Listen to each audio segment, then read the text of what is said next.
सल्लल्लाहु अलैहि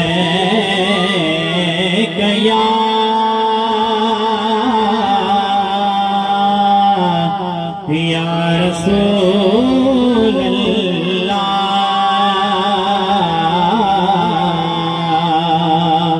वसल्लम अलैहि या मोहब्बत समझो कौन आयो सल्लल्लाहु अलैहि या रसूल अल्लाह वसल्लम अलैहि या हबीब अल्लाह दिल जो मुरादों क्यों पूरियों दावत में दिलदार आयो मुझी दिल जो मुरादों क्यों पूरियों मुझी दावत में दिलदार आयो महफिले नात में रात गायन गीत ठाहे गुनहगार आयो मुझी दिल जो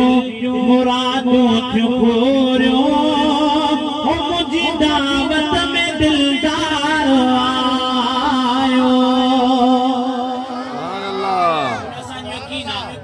जने भी माबू जी महफिल सजाईंदा आहियूं साका तशरीफ वठी ईंदा आहिनि तो सुभान अल्लाह हो मूं भी कल का वठी अंगण में ओ छजा गुल हाल आहे रखंदे मूं भी कल का वठी अंगण मेरे ओ छॾा गुल हाल आहे रखंदे लख थोरा जो मंजिल लताड़े लख थोरा तो सुभान अल्लाह ओ लख थोरा जो मंजिल लताड़े ओ यको मुंडे मुझो यार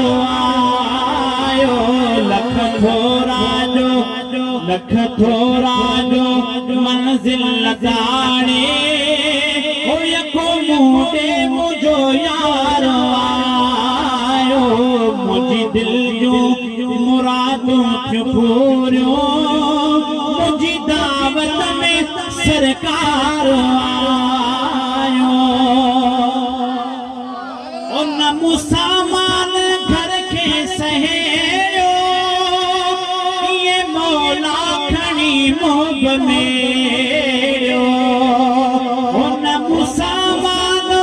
घर के सहेरो ये मौला खणी मोहब मेरो अलाए कहड़ी तरह न तड़े दे अलाए कहड़ी तरह न तड़े दे अख छुब में अख ठारो मुझी दावत